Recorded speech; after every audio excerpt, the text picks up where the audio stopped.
Buenas tardes, ¿cómo están? ¿Cómo les va a todos? Y a todas, bienvenidos y bienvenidas a este nuevo encuentro que hacemos en el contexto de la red internacional de escuelas de kinesiología y fisioterapia y tratamos esto lo hacemos en consorcio, en grupo, como partners con universidades del Perú, de Colombia, de México, de España, de Brasil y de acá mismo de Argentina, eh, intentando acercar conocimientos y experiencias de diferentes partes del globo, sobre todo de habla hispana, y nada, como les digo, enriquecernos todos y hacernos más fuertes desde la carrera y como profesionales. Así que en este contexto le doy la bienvenida a Madi Rospigliosi. Hola Madi, gracias por sumarte. Es docente de tiempo parcial en la Universidad Cayetano Heredia, es fisioterapeuta del Centro Nacional de Salud Renal, del Seguro Social de Salud, y es magíster en informática biomédica en salud, con mención en informática clínica. Así que el eje de hoy, y Madi está hoy con nosotros, la verdad, les soy sincero, también nos tenía que acompañar José Urrialde en esta sesión. No se conectó, creemos que evidentemente tuvo un problema, está teniendo un contratiempo.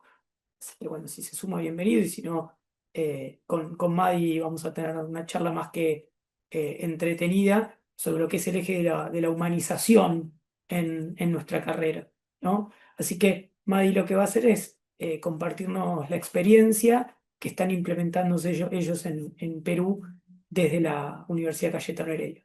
Así que, Madi, la cámara, el micrófono todo tuyo. Muchas gracias nuevamente por estar con nosotros. Sí, más bien muy buenas tardes, muchas gracias por la invitación.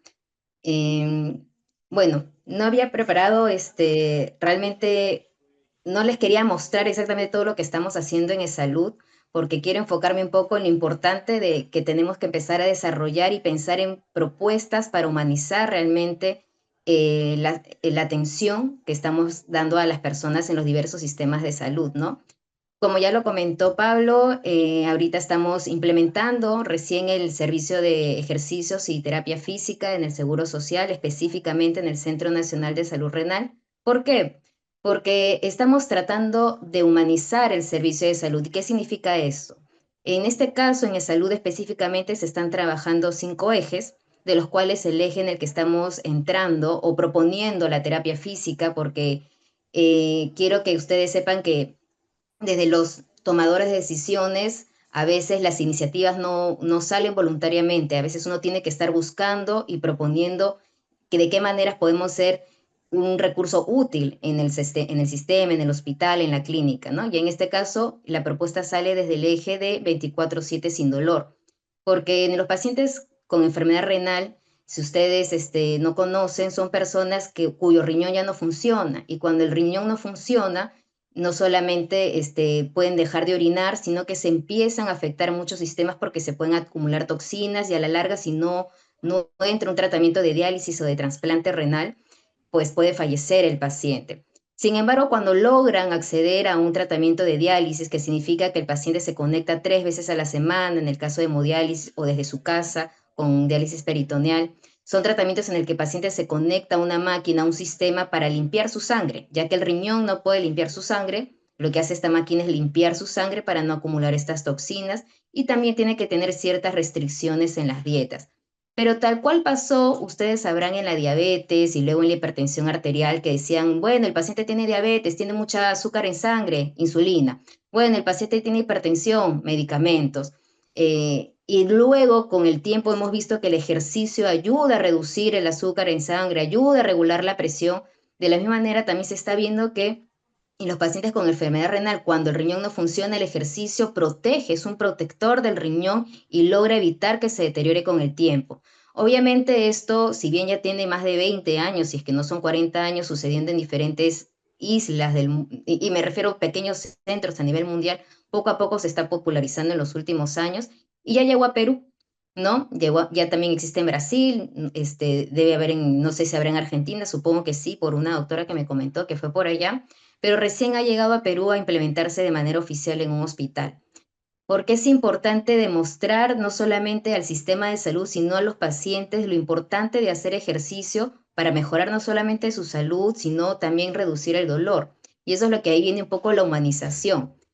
Cuando a veces desde nuestra profesión decimos, bueno, el fisioterapeuta te quita el dolor, y vamos a entrar un poco en eso, realmente estamos investigando qué es lo que está originando el dolor, estamos dando tratamientos que realmente alivien el dolor a largo plazo y es un proceso que tenemos que ir aterrizando bien con evidencia científica. Acá más o menos le presento, bueno, este era un video de los ejercicios que hacemos. Comenzamos con los pedales, después comenzamos a hacer ejercicios con bandas elásticas, con pelotas para hacer movilidad articular. Tenemos también pesitas para hacer trabajo con piernas, con miembros superiores, miembros inferiores, un bloque para poder trabajar después un poco de espalda, extensión. Hay diferentes ejercicios.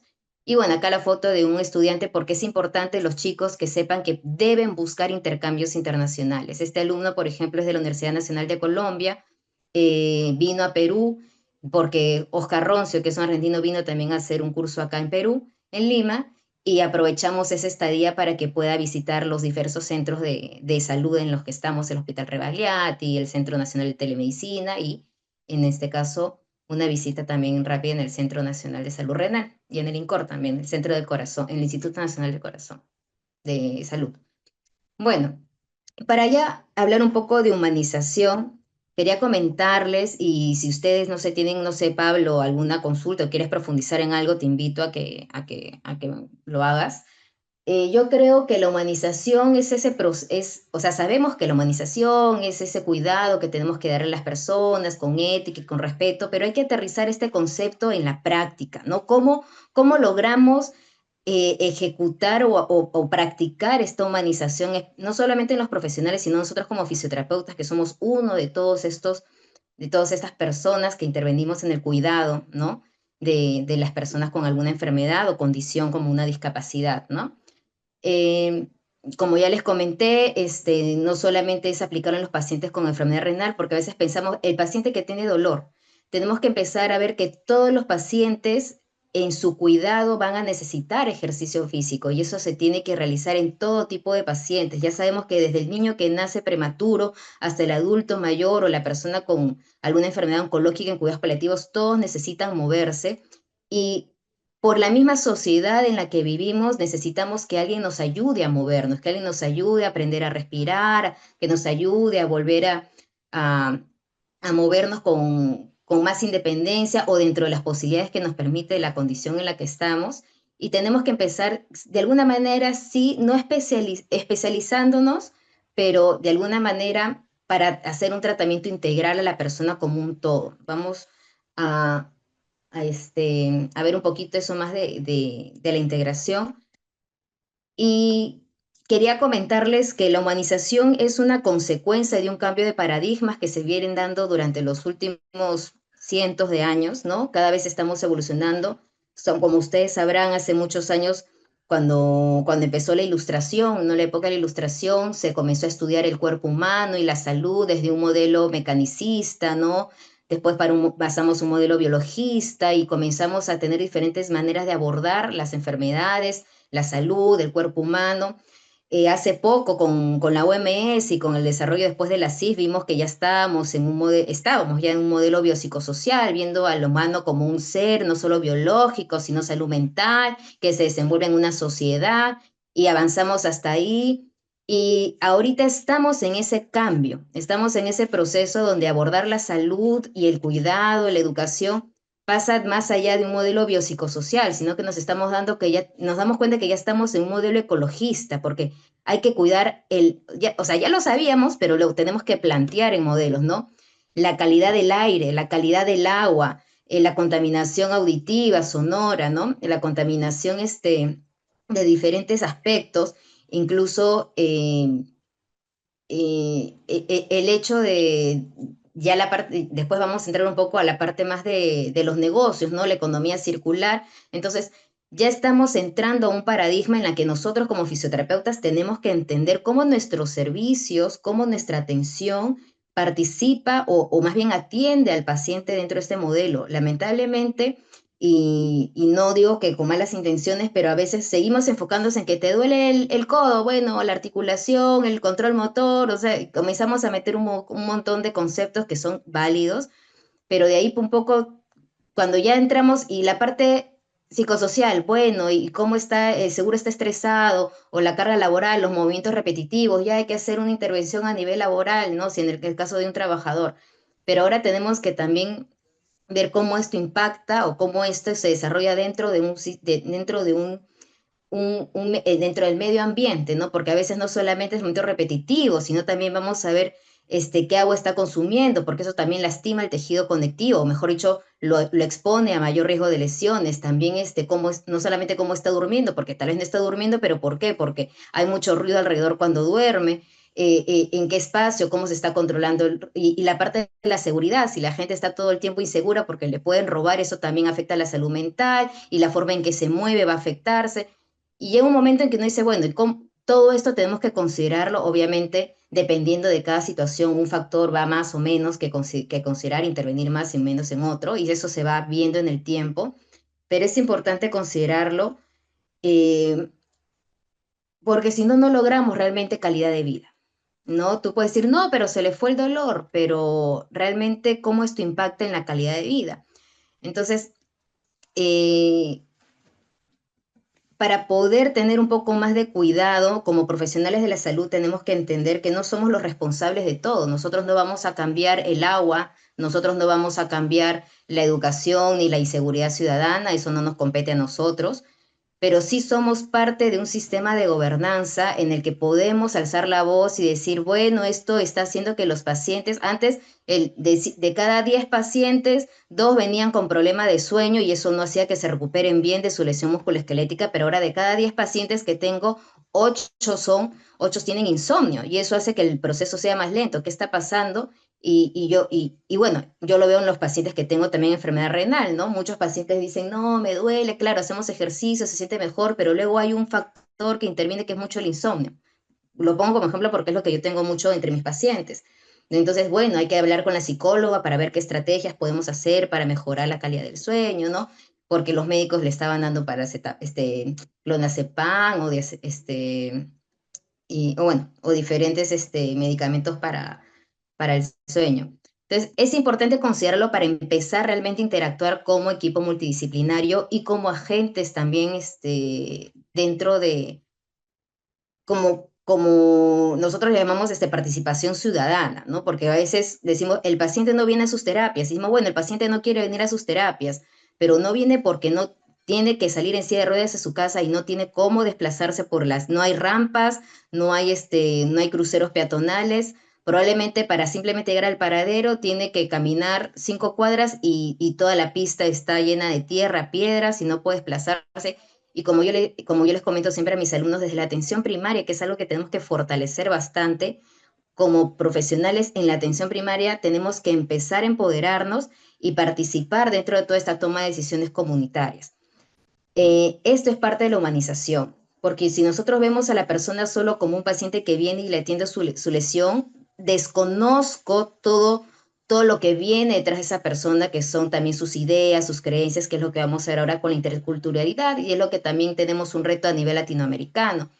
La vez pasada estábamos hablando con la Universidad del Cauca de Colombia sobre sus prácticas en cuanto a salud pública, ¿no? Que se van a las comunidades rurales, en este caso comunidades que tienen sus propios sistemas sanitarios de creencia, lo que le llamamos a ellos nosotros curanderos, ¿no? Las personas que atienden las parteras, que no necesariamente son profesionales de la salud, sino personas que durante los años han aprendido a atender a estas personas en su comunidad. Y es importante que cuando ingresa el fisioterapeuta a estos espacios para poder brindar atención, no solamente es llegar y decir, bueno, que hagan lo que quieran, ¿no? A veces nos hemos olvidado que realmente tenemos que conocer qué hay detrás de todas estas formas de atender, no solamente conocerlos, aprenderlos, sino también respetarlos y al final valorarlos. O sea, ahorita a nosotros nos parece como que tonto, pero si vemos en retrospectiva, el día de hoy estamos rescatando muchas prácticas culturales como era el yoga, la meditación, como era salir a caminar, bailar en comunidad, ¿no? Antes lo tomamos como baile de diversión, ahora baile de salud, ¿no? ¿Cuántas comunidades indígenas utilizaban el baile todo el tiempo para mantenerse saludables dentro de su trabajo en los campos, dentro de los cambios de estaciones? Y más allá de eso, por ejemplo, el parto vertical, ¿no? Durante miles de años, no, las mujeres han recibido a sus hijos con el parto vertical porque eso da mayor salud tanto al bebé como a la mamá y protege también el suelo pélvico, y lo desnaturalizamos y todo fue parto horizontal. Y ahora que queremos recuperar el parto vertical es como que, hoy hemos descubierto, bueno, no es descubierto, no estamos rescatando, pero es volver a lo antiguo. Antes se criticaba mucho el parto vertical y ahora se rescata. Eh, Sin embargo, es responsabilidad de los profesionales, y lo pongo como ejemplo con las obstetras, porque como profesionales debemos saber que esa es una manera más saludable de tener hijos.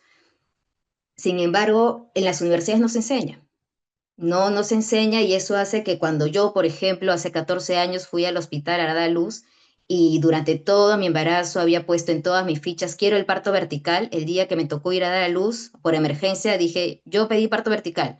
No hay ninguna persona capacitada en este hospital para hacerte el parto vertical. O sea, 9 meses pidiendo que quiero el parto vertical porque quiero proteger mi salud, quiero proteger a mi hija. No, nadie estaba capacitado. Entonces, lo mismo pasa con salud mental. Por ejemplo, en atención primaria en el Perú se hizo toda una ley, y ahí vamos a entrar un poco también a la parte de la normativa. Se pide una ley donde todos los centros de atención primaria deben tener un psicólogo.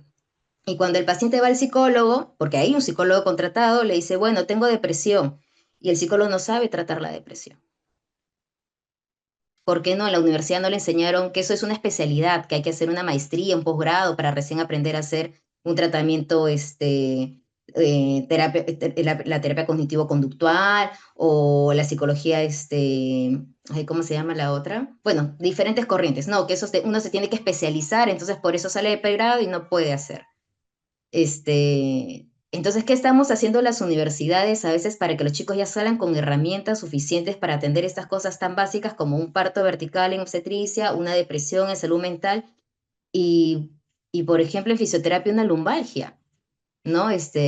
Tan sencillo como eso, y le siguen poniendo a veces ultrasonido a las espaldas, porque eso les enseñaron en las universidades, ¿no? Eh, y como estábamos justo hablando con Pablo antes de conectarnos, el tema de la humanización va más allá de ver a la persona como un cuerpo, como una mente, ¿no? Sino, como le decía, se desarrolla en todo un entorno social, pero en este caso ya no se habla de social solo a nivel comunitario, sino a nivel global, ¿no? Nosotros ya estamos hablando de que estamos desarrollándonos en un país, en una ciudad que responde a la realidad de todo el mundo, de todo un planeta, que en este caso, como decíamos, es la revolución tecnológica. El Papa que ahora ha salido, ustedes saben que el anterior Papa era argentino, el Papa Francisco ahora está León, y él asume ese nombre. Yo sé que no todos serán católicos, y más allá de la religión es entender que algo significativo que dijo él en algún momento, es que así como León XIII o decimotercero asumió el reto de conducir su creencia, porque esa es una religión, una creencia, los católicos, dentro de un contexto de la revolución industrial, donde se estaban cambiando los estilos de trabajo, había mucha crisis socioeconómica. Él está asumiendo, en este caso, él dice, yo estoy asumiendo ahorita el reto de guiar, en este caso, a los creyentes en un entorno social en el que estamos hablando de la revolución tecnológica, donde se habla mucho de que la inteligencia artificial puede quitar los trabajos, donde incluso la salud se va a convertir, a veces ya no ves a los médicos, ya no ves a las personas, sino a veces hasta con una aplicación, un celular o un video de YouTube, a veces vas a tomar decisiones sobre tu salud. Entonces, ¿qué vamos a hacer los fisioterapeutas dentro de todo este entorno? en lo que hay una revolución tecnológica. Por ejemplo, los católicos dentro de su contexto ya con su líder, que es el Papa en este caso, ya van a ir tomando decisiones de cómo afrontar este proceso y los fisioterapeutas estamos teniendo un camino, una ruta para seguir teniendo humanización en la salud, en la atención, a pesar del uso de estas tecnologías, o nos vamos a desconectar de los pacientes.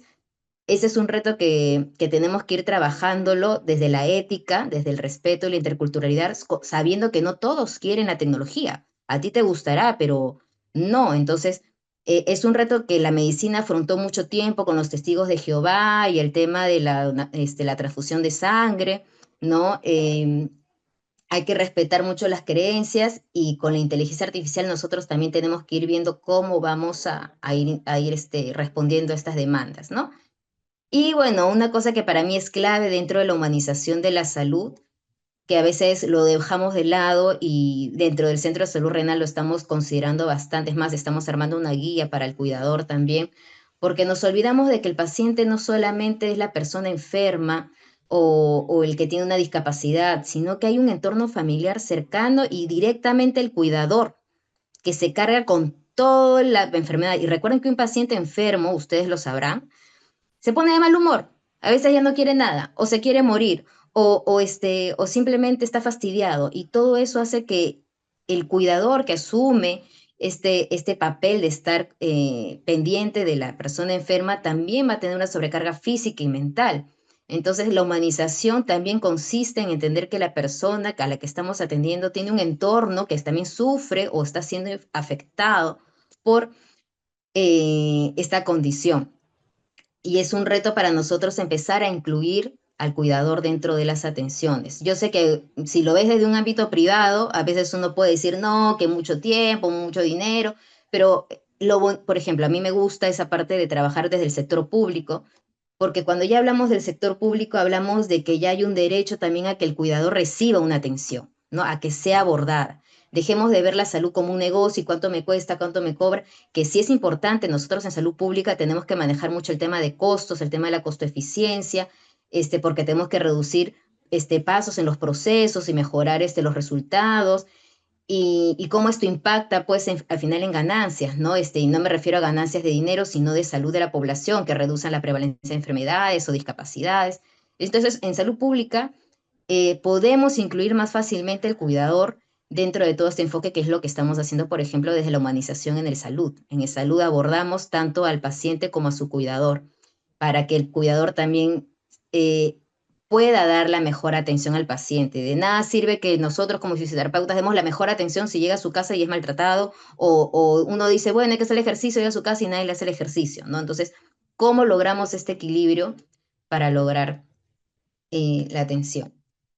Y no sé si hasta ahí quieres comentar algo para pasar un poco pues a los retos y si es un reto, una necesidad, la humanización. Mira, tengo mil cosas para charlar, pero si querés terminar porque se me ocurren mil cosas para discutir con vos, todas en sintonía, ¿eh? Porque, bueno, viste que hablamos en un momento, yo soy intensivista de especialidad, pero todo esto que describís se traduce mucho de eso se traduce a la realidad de la terapia intensiva. Digo, espacio históricamente deshumanizado o no humanizado. Entonces, seguí vos tranquilo que yo después me parece que tenemos lindo para discutir más, ¿no? Más informalmente y desestructuradamente y no tener vos que estar pensando que tenés todavía para decir algo. Perfecto. Bueno, y había planteado una serie de retos, o sea, decimos, es un reto o una necesidad, ¿no? Entonces, dentro de los problemas que podemos encontrar más específicamente en nuestra región latinoamericana, realmente es un reto llegar a una atención humanizada, ¿no? ¿O es una necesidad? Bueno, al final es ambas cosas, o sea, necesitamos llegar a ese tipo de atención y esto nos implica diferentes retos. Por ejemplo, a nivel latinoamericano, para mí creo que no solo a nivel de la persona, de la comunidad y de un país, creo que la identidad es algo, es el suelo en el que tú echas raíces para crecer muy alto. Si no tienes bien tu raíz, por más que no vas a llegar tan lejos, siempre vas a encontrarte, te vas a caer, te va a botar el viento o lo que fuera. Entonces, implica en la persona, es esa búsqueda a veces de la identidad, de tener raíces, parte también de la profesión. Y esa es una cuestión personal, la planteo, estoy presta a escucharlos. Eh, Realmente, ¿quién es el fisioterapeuta? ¿No? ¿Qué hace el fisioterapeuta? A veces discutimos mucho, ¿es un entrenador físico? El fisioterapeuta, entrenador físico debe ser un fisio, es un quiropráctico porque manipula, masajista porque hace técnicas manuales. Eh, Realmente decimos, bueno, vemos el movimiento, pero a veces creo yo que todavía eh, falta tener una identidad fuerte en el contexto del sistema de salud, ¿no? O sea, realmente plantear los médicos, la enfermera, el psicólogo, el nutricionista, el odontólogo y el fisioterapeuta en sí, todavía, a pesar que lo puede tener claro, en el sistema queda muy ambiguo y es lo que genera a veces mucha confusión en la derivación y en la atención o en la limitación de funciones en cuanto a perfiles de puestos, especialmente en Perú, pero me imagino que, y lo he visto en otros países, Colombia, México, quizás no van a poder comentar un poco cómo es en Argentina. Y en cuanto a identidad profesional, a veces admiro mucho, o sea, podemos analizarlo, ¿no? El médico es el médico, no hay asistente en medicina o técnico en medicina o asistente de medicina, el asistente de medicina es el médico que está en otro nivel de aprendizaje, pero sigue siendo el médico en un proceso de aprendizaje, ¿no? Entonces, en en mi enfermería, por ejemplo, tenemos el enfermero y el técnico de enfermería en Perú. En otros países no sucede tanto. Entonces, cada país, si bien se organiza de manera diferente, ¿qué es el auxiliar, por ejemplo, en terapia física o en fisioterapia? ¿Qué es el técnico en fisioterapia? ¿Qué es el licenciado en fisioterapia? Em, a veces esto puede generar confusión, ¿no? Yo no, por ejemplo, en Estados Unidos está muy claro quién es el asistente en fisioterapia y el fisioterapeuta. A veces yo me pregunto, y es una idea suelta, digo, pero ¿realmente debería existir el asistente o el puesto del asistente debería ser el fisioterapeuta que está en primeros ciclos? Me dicen no, porque son otras funciones, son más de acomodar los equipos, las fichas, las historias. Pero entonces, asistente en fisioterapia, fisioterapeuta, a veces no tener, creo yo que es una cosa que todavía podemos seguir puliendo para hacerlo mejor. Y bueno, viene también el tema de la superespecialización. Ahora pues hay toda una moda también, como sucedió en medicina, el superespecialista. En fisioterapia pues ahora hay unas corrientes, ¿sabe? Que dicen, bueno, tienes que ser el superespecialista en lesiones de ligamento cruzado anterior y ese es tu... Y ahí, por ejemplo, yo planteo, la humanización también debe permanecer en este contexto de la superespecialización, porque a veces pasó en medicina que cuando alguien se superespecializó en algo, dijo, bueno, es que tiene el problema es no sé, en el dedo meñique, pero eso está afectando los que yo no veo hombro, pues. Es que yo no veo hombro porque su lesión es en el dedo meñique. Si le duele el hombro, tiene que ir al especialista de hombro. Eso aplica para fisioterapia, la superespecialización, se está abordando bien, se está abordando porque a veces uno lo puede decir, no, es el especialista en rodilla, pero comprende todo el concepto de las cadenas miofaciales o de los sistemas musculoesqueléticos, ya lo podemos integrar un poco más desde el concepto o el marco teórico que tú quieras. Sin embargo, hay que cuidar, es un reto ver cómo manejamos esto de las superespecializaciones por zonas articulares, que es lo que yo he estado viendo, o por tipo de lesión. Y funciona, sí debe funcionar, o no, lo discutiremos en algún momento. En cuanto al liderazgo, sí tenemos un problema para la humanización, para implementar cualquier tipo de modelo, para implementar cualquier modelo, ya sea en salud, en educación, en la agricultura, en minería, en lo que fuera. En cualquier modelo en general, social, sistemático, en cualquier sistema, debe haber un liderazgo claro. Eso a mí me queda zanjado. O sea, si tú quieres implementar algo, tiene que haber un liderazgo en ese tema. Si queremos implementar la humanización dentro de el sistema, dentro de la fisioterapia, también deben haber líderes claros. Ahora, la pregunta es, ¿hay liderazgo en la profesión? No voy a hablar solamente de fisioterapia porque también les voy a dar el ejemplo de médicos, enfermeras. Siempre hablamos un tema de que en Latinoamérica eh, hay hay siempre, es muy complejo el tema de asumir liderazgos, ¿no? Entonces, ¿qué pasa en Perú, por ejemplo? En Perú la Asociación Peruana de Fisioterapia tiene el 1% de membresía sobre todos los fisioterapeutas que existen en Perú. O sea, el 1%. ¿Cómo una asociación puede dirigir un cambio o acompañar un cambio con esa afiliación? En Argentina sucede con el 3%, solo el 3% están afiliados a la asociación, ¿no? En España estaba esperando que también venga, José estaba viendo que era el 12%, ¿no? Es una realidad que no solo, como les digo, no solo sucede en fisioterapia, en diferentes grupos profesionales hay una fragmentación, ¿no? Porque ya no sé si es la idiosincrasia, no sé si es, hay que revisar pues la evolución histórico-social, los cambios que se han ido dando en los últimos años, básicamente desde que empezaron bueno, no vamos a hablar un poco más de historia, pero supongamos desde que llegaron los españoles hasta el día de hoy, ya ha habido todo un impacto a nivel social y eso también afecta el tema del liderazgo, ¿no? De los grupos. Pero más allá del liderazgo, lo que podemos ir trabajando nosotros, y lo conversaba con Pablo, más allá de lo que podemos ir discutiendo en cuanto a normativas, en cuanto a lo que sucede es a nivel de universidades, ¿no? Como universidades, como profesionales ya científicos, podemos ir aportando desde tener una base sólida de lo que se debería hacer, presentar más protocolos con base científica, hacer más guías de práctica clínica adaptados a nuestros países, a nuestros recursos, y comenzar a hacer más investigación en ensayos clínicos en nuestra población. Hemos visto que durante muchos años he hecho investigación en población caucásica y después tuve que empezar a hacerse en población afrodescendiente, población asiática, pero poco se hace en poblaciones americanas y menos sudamericanas, ¿no? Entonces ya con esto del desarrollo del genoma hemos buscado un poco más de variar un poco la información, la información a nivel de bioinformática que obtenemos de las poblaciones.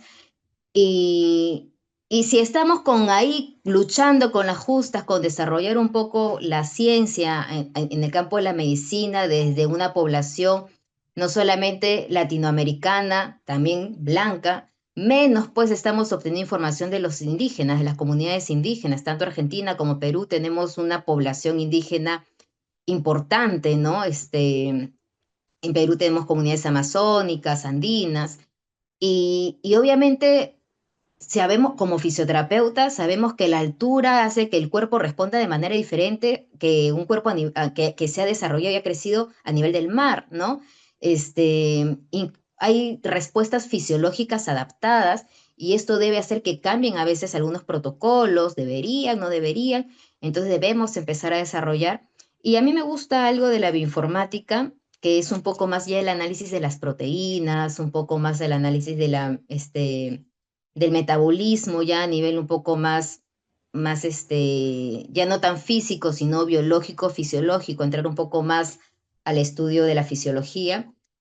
Y creo que también ahí tenemos un gran vacío a nivel de fisioterapia, ¿no? Yo a veces sabemos, por ejemplo, que las personas con hiperlasitud tienen el colágeno, o sea, todo su tejido conectivo está desarrollado de manera diferente, cómo está su colágeno, cómo se están estructurando. Entonces, ¿de qué manera nosotros nos diagnosticamos hiperlasitud articular? Con un test, lo cual me parece bueno, me parece interesante, pero a veces abordamos mal ciertas condiciones y ciertos, personas con problemas respiratorios, por ejemplo, tú que estás en cuidados intensivos, ¿será lo mismo atender a una persona con hiperlaxitud o no, si sabemos que su tejido conectivo de por sí se construye de otra manera? Entonces, ahí tenemos que entrar un poco más a las biopsias. Por ejemplo, a mí, yo estoy soñando, les comparto un Bueno, sueño. llegamos a preguntarte, ¿eh? Ah, Ya lo está. veo. Yo sueño, por ejemplo, con irme a Europa y poder ver a María Stock de la Universidad de Southampton, donde ella hace estudios sobre el músculo, haciendo biopsias a los astronautas, ¿no? Biopsias, se les saca una muestra antes de irse y después ella tiene un proyecto que es los miotones, ¿no? Los miotones, que es con un dispositivo, el miotón, ¿no? Analiza la rigidez, ¿no? Analiza el tono de los músculos de los astronautas, ¿no? Pero es entrar realmente a hacer un estudio claro de la respuesta fisiológica ante ciertas condiciones. En este caso, pues, más enfocado en la parte de la respuesta a la microgravedad, ¿no? Por lo que van al espacio. Entonces, ahí tenemos realmente un campo que podemos explorar. Sabemos que nosotros no tenemos muchos recursos en investigación y eso parte del poco liderazgo que a veces tenemos, eso parte de la poca conexión que a veces podemos tener para juntar esfuerzos. Yo les comento que los grandes estudios no son necesariamente en Latinoamérica, pero son con cooperación de otros países o integrando tres, cuatro países, porque juntando recursitos uno llega a un gran fondito y hace un buen estudio. Y, y a eso viene con los sistemas de información. Yo, por ejemplo, ahorita estoy en salud y tenemos una gran crisis con el tema de la historia clínica. Nosotros no tenemos historia clínica estructurada como debería ser, ¿no? Y es una batalla que tenemos ahorita con los médicos de rehabilitación para que nos permitan registrar la evaluación fisioterapéutica, porque ellos dicen que nosotros solo aplicamos lo que ellos indican. Y como ahora todo está informatizado, entonces ellos anularon la opción de poder poner evaluación, porque tú solamente vas a aplicar los agentes que ellos indicaron en su fichita, ¿no? Entonces, con los sistemas de información podemos vernos limitados, como nos hemos visto nosotros en Perú, o al contrario, podemos ampliar la información que incluimos al sistema y participar de todos estos análisis de datos en temas de salud. Y para darle la palabra a Martín, que ya está acá, José, este, bueno, ir apuntando pues a la medicina integrativa. Nosotros como fisioterapeutas tenemos que entender que no solo vemos el dolor que le bajó, ¿no? O si no estiraba el codo, ahora ya lo puede estirar, ¿no? Sino ver realmente cómo todos los sistemas con el ejercicio están integrados, ¿no? Porque el ejercicio va a impactar no solamente en la salud mental, también va a impactar en el riñón, como le estoy explicando, el sistema cardiorrespiratorio, lo sabe Pablo, ¿no? El sistema hormonal, los metabólicos, cómo ayuda al control del azúcar en sangre, de la glucosa, ¿no? Baja la glicemia. Y para poder demostrar ese impacto que tiene el fisioterapeuta, no solamente en todos los sistemas, sino en todas las edades, tenemos que alimentar estos sistemas y de esa manera podemos medir bien la carga de enfermedad. Porque ahí nosotros vamos a ver, nosotros realmente damos salud o le damos calidad de vida, nosotros tratamos la enfermedad, como por ejemplo un paciente que ha tenido un EPOC, o la discapacidad, que es la insuficiencia respiratoria, o la capacidad que tiene para respirar, yo qué sé, ¿no? Entonces, hacemos medicina o lo que vamos a hacer es intervenir en estilos de vida, solo vemos las crónicas o realmente vemos las infecciosas, ¿no? Entonces, para irnos preguntando un poco más sobre dónde entramos nosotros a tallar, les contaré que en Perú, y ese es un estudio en la India, pero en Perú estoy tratando de que una colega que ve a estos pacientes con neuroleptospirosis puedan demostrar que las enfermedades infecciosas no solo se curan con el tratamiento que combate la infección, sino que son muchas enfermedades, muchas veces las enfermedades infecciosas tropicales derivan en discapacidad, la polio. Desde ahí partimos. Entonces, cuando hablamos de enfermedades infecciosas, siempre debemos saber que también estamos ahí acompañando el proceso de la rehabilitación después de una enfermedad infecciosa. Muchas veces en el sistema nos han dicho, no, infecciosas es una cosa y crónicas es otra. Y no necesariamente funciona así. Bueno, creo que eso es lo que quería compartirles. Te escucho, Pablo. Una genia, impecable. Bueno, Atenea, primero muchísimas gracias. Buenísima la experiencia compartida y el nivel de dominio que tenés sobre el área. Impresionante. Y le damos la bienvenida a José, que está complicado, por eso no lo quiero comprometer con el micrófono, pero está haciendo un esfuerzo enorme para acompañarnos. Así que bienvenido, José, y gracias por sumarte. Cuando quieras y puedas, si vos considerás oportuno, abrir el micrófono y si no, nos queda tranquilo. Eh, Madi, me quedé, hay muchas cosas que dijiste, me parecieron súper eh, interesantes. De hecho, hasta venía pensando en a partir de esto, eh, cosas que podríamos hacer. Pero bueno, mi, mi primera pregunta es, tocaste muchos temas importantes, yo creo que por ahí, como opinión, antes de pasarte la pregunta, vos mencionabas a la evidencia del liderazgo, que me parece que son dos variables eh, para las cuales me parece se presta menos la discusión, es decir, en el sentido de saber que si está bien que todos juguemos en un mismo equipo, pero si no hay un capitán, el equipo ese se desorganiza y las intervenciones terminan perdiendo esta cuestión que vos mencionabas tan oportunamente, y tan relacionada a nuestra realidad, sobre todo latinoamericana, que es la costo-eficiencia, ¿no? ¿Cuánto nos cuesta proponer y que nos acepte una intervención nueva y cuánto nos miden en términos de cuánto cuesta y qué repercusión sobre el costo de tratamiento tiene, ¿no? Entonces, si eso no funciona, no funcionan absolutamente nada de lo demás. Y segundo, y que está relacionado mucho con esto, ¿no? Es que todo esto sea basado en la mejor evidencia disponible, porque, digo, por ahí la única manera que tenés de predecir el impacto de una intervención es sabiendo que la evidencia la sustenta como la mejor intervención conocida para esa población y la más oportuna en términos no solo de riesgo fisiológico y clínico, sino también en términos de costo-beneficio. En función de eso, la pregunta, me parece que la pregunta, ¿no? Y la discusión radica en qué hacemos con el aspecto cultural, porque vos hablabas muy bien de incluir a los cuidadores, a la familia y demás, y no sé cómo serán las cosas en España, ahora José se desconectó, eh, pero en Latinoamérica, viste, el término en términos por ahí de educación, de intervenir oportunamente, de que el Google no sea tu médico de cabecera o tu fisioterapeuta de cabecera y demás, puede llegar a ser un problema, ¿no? ¿Cómo lo manejan eso allá en Perú?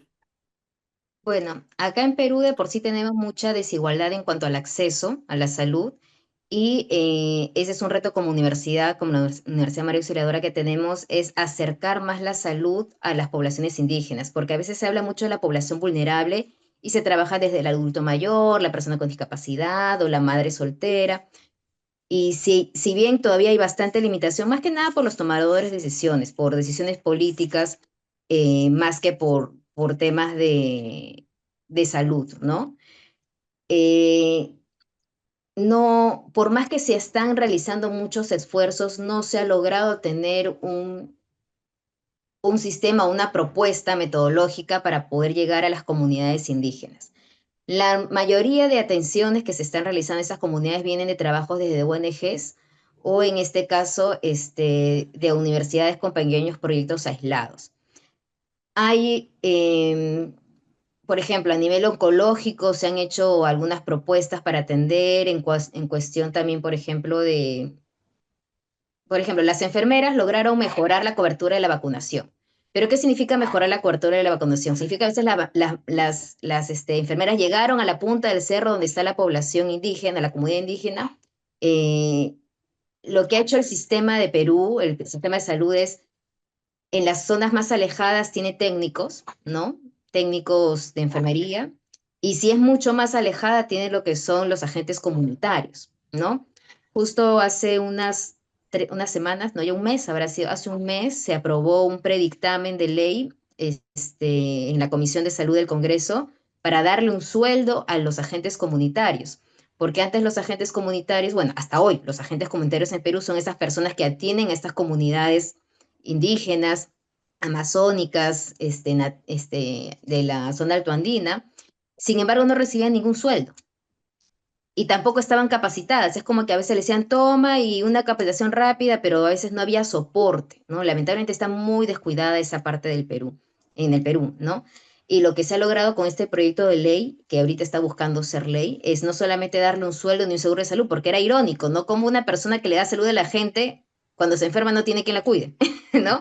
Y lo peor se muere y no pasó nada y su familia queda abandonada. Esa persona que toda su vida se dedicó a cuidar a la comunidad se muere, no sé, por alguna enfermedad joven, porque siempre viven en zonas que son muy de alto riesgo, y eso era lo irónico que conversábamos en ese momento en el Congreso, bueno, en la comisión, lo irónico de que la persona que está encargada de dar salud es la primera que no tiene seguro de salud, ¿no? O no tiene cómo acceder a un servicio de salud, ¿no? Entonces, uno era eso, y capacitarlos, ¿no? Porque al final estas personas que no son profesionales de la salud, sino eran personas que vivían en la comunidad o cercanas a las comunidades, hacían los diagnósticos de embarazo, los diagnósticos de dengue, los diagnósticos de COVID, ¿no?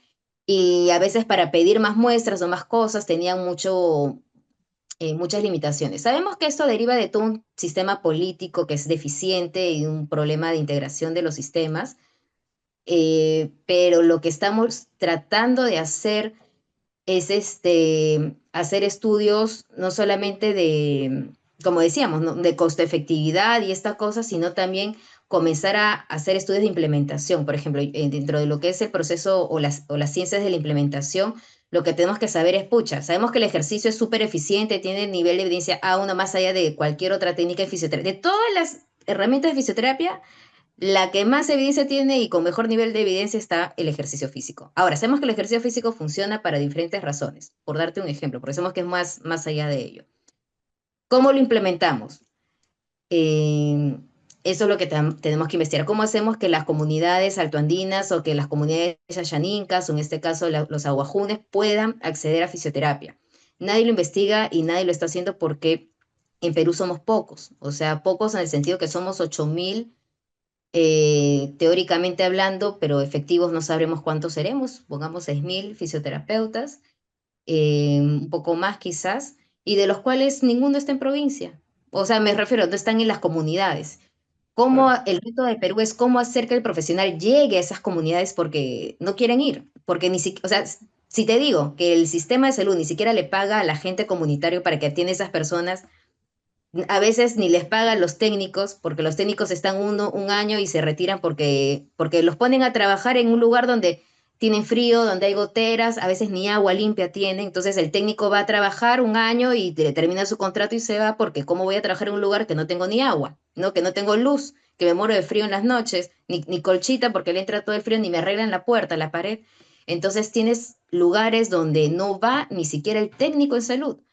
Entonces, eh, es todo un reto que tenemos en Perú, ¿no? Como le decía, de la Universidad María Auxiliadora y ahora con la Universidad de Cauca estamos explorando opciones para poder garantizar el acceso de estas comunidades. Entonces, ¿cómo hablamos de interculturalidad si esa persona ni siquiera tiene acceso? O sea, ni siquiera estamos dando ni siquiera ponemos una puerta para que la persona entre al sistema de salud. O sea, ni siquiera hay puerta, ¿no? Y cuando hay puerta, cuando entra, nadie está capacitado para atenderlo. Yo, que vivo en Lima, en una ciudad capital, no puedo acceder a un parto vertical. Imagínate esas comunidades que simplemente tienen COVID y quieren un paracetamol. O sea, ni paracetamol encuentra. Esa es la deficiencia que tenemos en Perú en estas comunidades. Interculturalmente hablando, hay una universidad, la Universidad Científica del Sur, con la que hemos estado ya casi 2 años en conversaciones para hacer estudios de interculturalidad en fisioterapia, sobre todo en el tema lumbar. Sabemos que el lumbar, el dolor lumbar inespecífico tiene muchos factores, es multifactorial. Entonces, ¿cómo el fisioterapeuta logra evaluar o incluir esto en su tratamiento? Este, pero acá también en Perú tenemos a nivel de Lima mucha limitación para acceder a estudios, para que nos abran la puerta para hacer investigaciones, ¿no? En Lima, en cambio en provincia. Por eso es un reto, como les decía, como les comento a ustedes, es un reto. O sea, es necesario, lo necesitamos, pero ya decimos, ya, hay que hacerlo, y cuando lo quieres hacer tienes decisiones políticas que que te pueden limitar. Y ahí es donde viene la unión, donde decimos, bueno, nos unimos y hacemos presión, porque uno o dos no van a lograr el cambio. Genial. Bueno, impecable. Nos quedamos sin tiempo ya, pero vamos a tener que cortar la transmisión, pero la verdad que da para ver un montón. Yo, Madi, creo que estamos incluso para pensar en, en algún proyecto así de humanización internacional, si querés, para avanzar tipo COIL. Por ahí podríamos, ¿no? Pensarlo aparte de esto. Pero si te interesa, me encantaría que sigamos trabajando más sobre algo que derive en un proyecto de humanización para que nos contagies un poquito, porque venimos muy demorados acá en Argentina en este tema. Yo te contaba un poco esto, ¿no? Y te lo transmitía porque recién yo lo estoy viviendo en la terapia intensiva con mucha dificultad, en realidad, y con mucho choque cultural, porque viste que los argentinos y las argentinas, en realidad, tenemos una cáscara fea. En el centro somos lindos, pero tenemos una cáscara medio fea. Y eso lo vimos entre nosotros, ¿no? Y nos pasa que estamos abriendo las puertas de la terapia intensiva en esta misma línea, todo lo que hablaste vos, porque incluso el acompañamiento del familiar, ¿viste? Se registra en la terapia intensiva que se asocia a la disminución del registro de delirium, que básicamente para el que no conoce es disfunción cognitiva. Y el delirium se relaciona directamente con mortalidad en el paciente crítico. Entonces, vemos que de repente el contacto temprano con la familia disminuye, tiende a cortar esta cadena de eventos. Con lo cual, si querés asociar, el contacto con la familia te disminuiría indirectamente la mortalidad, cosa que está buenísima. Pero nos pasa que la familia no siempre se Bueno, incluye, digamos, se integra bien en la terapia. De repente te empieza a leer el Google, empieza a opinar sobre cosas que realmente no tiene herramientas para opinar, y lo hace desde su subjetividad sin aceptar o con dificultades para aceptar que hay cosas que hay que hacerlas objetivamente, ¿no? Esto de, digo, pese a que vos veas que la persona, tu familiar, puede ser que aparentemente la está pasando mal en cierto punto, en realidad esto es para su bien, digo, pensando en el despertar temprano, ¿no? En la interrupción de sedación temprana, ¿no? Entonces de repente ves a tu familiar con los ojos abiertos, con un tubo asustado, que lo tratás de contener, pero tampoco está bueno que esté dormido completamente. Bueno, no sé, se me ocurren mil ejemplos de esto, pero no la quiero prolongar tampoco. Digo, en este sentido, solo está en la terapia intensiva, con lo cual me parece que esto está súper para explotar y estaría recontra bueno una interacción más sostenida en el tiempo como para que ustedes nos eh, alfabeticen en estos términos y podamos transformarlo en un proyecto no dirigido, qué sé yo, digo, a un hospital regional, a un centro de jubilados, qué sé yo. Me parece que lo compartir es estudios súper rico en un montón de multicéntricos, como temas. le decimos. Un estudio multicéntrico, un hospital aquí, allá, dos, tres, y Tal vemos las cual. diferencias. ¿Te parece? Lo conversamos. Sí, lo Estoy bien. conversamos, lo vamos viendo. Estoy bien. Ujú. Bueno, genial. Por lo pronto, muchísimas gracias, súper enriquecedor la charla, eh, súper de calidad, así que muy agradecido por tu aporte. Así que nada, seguimos en contacto por todo lo demás, por el encuentro anual, pero por hoy cortamos, nos despedimos y te agradecemos nuevamente mucho tu gran participación. Muchas gracias a ti por la invitación y bueno, siempre presta a poder seguir conversando y compartir más información y obviamente que esto se transforme en algún tipo de proyecto como lo que estamos conversando. Así que cualquier cosita también a los que nos están escuchando, nos ven al momento, me pueden escribir y empecemos a trabajar para al final poder dar una mejor atención, una atención más humanizada a nuestros pacientes. Muy Sí, buenas tardes. genial. Yo ya lo transmito a las autoridades de la facultad como para hacer algo interdisciplinario y empezamos a pautar algunas charlitas. ¿Te parece? Listo, perfecto. Así Bueno, estamos. muchísimas gracias. Chao, Gracias, chao. Madi. Gracias a los chicos, a Jorge, a los chicos de Emilio, a los chicos de soporte. Y cortamos acá. Un abrazo grande. Hasta luego y gracias por acompañarnos.